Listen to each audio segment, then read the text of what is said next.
नमस्ते नमस्ते हजुर नमस्ते नमस्ते नमस्ते नमस्ते बिग फ्यान दाइ यतिकै नमस्ते थ्याङ्क यू यार आसे थ्याङ्क यू जेस ओ बहिनी तिमीहरूले सुटिङ गरेको के हो साँच्चीकै बिहे गरेको साँच्चीकै नै म्यारिड हो ओ माय गॉड यार सधैँ सलामत रहोस् यो जोडीलाई बधाई छ सब भएका जति सबै सुख भएको जति सबै सुख दुईजना जोडीले पाओस् एकदम राम्रो जोडी भगवानले बनाएको जोडी आहा कुराकानी सोध्न त हुन्थ्यो तर अलिकति लजाउँछिन् कि जस्तो लाग्यो जयको अगाडि चाहिँ हैन कसरी अनि यो लभ सब चाहिँ कसरी पर्छ केही थाहा छैन त भाइ अनएक्सपेक्टेड भयो त्यो त ए लभ परेको भन्दा पनि हामी त साथी थियौँ साथी भन्दा हल्का माथि भयौँ अनि माथि भएपछि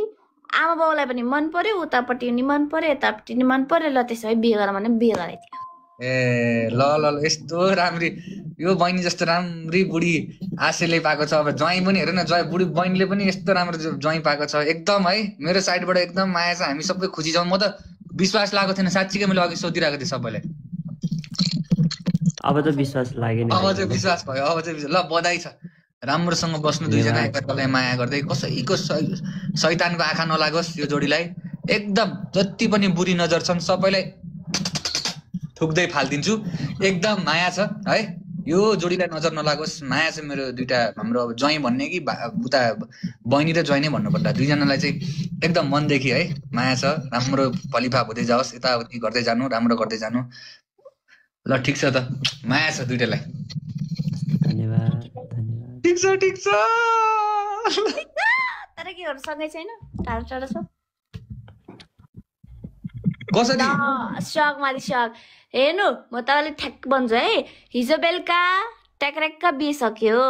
होइन हिजो बेलुका 12 बजे भनेपछि हिजोको 12 बेलुका लाइभ सक्यो अनि 12 बजे सक्यो र हामी सुतेको 2 बजे सुतेर उठ्यो 4:30 बजे 4:30 बजे उठेर काम दाम यताउति के रहेछ बुहारी आएपछि ढोग्नु पर्यो पैसा आउँछ ढोगेपछि अनि यताउता गर्दा 12 बजे दिउँसोको 12 बजेपछि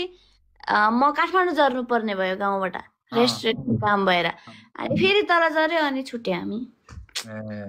अनि अब कहिले भेटघाट हुन्छ त यो त चाँडै बिहे गर्ने बित्तिकै छुट्टी के त अलिकति भयो नि त यस्तो टाइम स्पेन्ड गर्नु पर्यो टक्क घुम्न जानु पर्यो हनीमुन सनीमुन टक्क यसो लाएर दामी ठाउँमा घुम्न गएर दुईजनाको जोडीको यस्तो फोटोसोटो आओस् दामी हुँदैन हनीमुन भन्ने कुरो त अहिलेको लागि टारेकै छौँ यसो प्लान जानु नि प्लानिङ गर्दैछौँ ठिक छ ल राम्रोसँग बधाई छ है मेरो बहिनी ज्वाइँलाई ल राम्रोसँग गर्नु एकदम है एकदम कङ्ग्रेचुलेसन्स छ माया छ हाम्रो साइडबाट कस्तो राम्री देखेको अनि सिन्दुर लाएर हेर त त्यहाँ ल जान्छु म राम्रोसँग बस्नु गुड नाइट ल गुड नाइट ल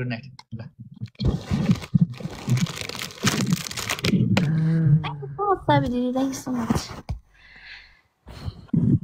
विशमाथि विश पुरा हुँदैछ त हजुरको त के हो हजुरले मलाई थ्याङ्क यू भन्नु पर्ने हो कि कसलाई थ्याङ्क यू भन्नु पर्ने हो भन्नु न हजुरलाई त आई लभ यु भनिहाल्छ नि कस्तो अनि भन्नु पर्दैन मलाई हजुरको सपना पुरा गरिदिएको कि मैले ल भन्नु म त कस्तो के बोल्छु होला सोचेको थिएँ केही बोल्नै सकेन है भन्नु न यहाँ कङ्ग्रेचुलेसन बहिनी कुनै दिन हजुरको गेस्टमा आएको थिएँ चिन्नुभयो हजुर KB thank you so much साबी दिदी thank you so much for your love thank you so much guys thank you so much KB दादा मैले चिने हजुरले गेस्टमा हुनुभएको थियो आई नो ए के अरे म के भन्नु लाग्थ्यो है अब मैले हजुरको सपना पुरा गरिदिएँ एउटा पनि गरिदिएँ अब हजुरले मलाई के भन्नु पर्यो भन्नु हजुरको मैले कति धेरै सपना पुरा गरिदिएको छु हजुरले मलाई अब के भन्नुपर्छ सपना पुरा गरे बापत थ्याङ्क यू सो मच बुढी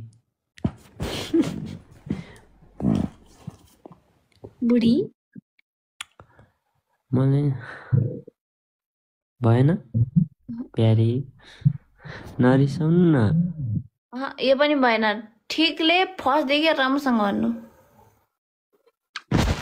प्यारी हजुरले मेरो यत्रो सपना पुरा गरिदिनु भयो 1 2 3 4 5 थ्याङ्क यू सो मच प्यारी बोल्नै जान्दैन रहेछ कसरी फसायो अरे हजुरलाई यसले त मलाई मोनी लागेको हो, मोनी सबैले त्यही भन्दैछ त्यही भन्नु न है हो। यसले मलाई मोनी लागेको हो नि, नत्र म जान्छु जस्तो देखिन्छु। मोनी लाग्यो, मोनी मलाई। रमेश दादा thank you so much, thank you so much, thank you so much Ramesh दादा, वेलकम। हो के साँच्ची गाइज, कहाँ म माया गर्छु त, उसले त मलाई मोनी लगाइदिएको अनि मात्र हो, नत्र त कहाँ जान्छु। हो क्या है, तिमीले मलाई मोनी लागेको है,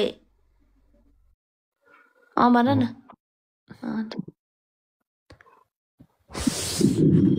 छु मन्तर जादु मन्तर भन्नु न। जादु मन्तर एक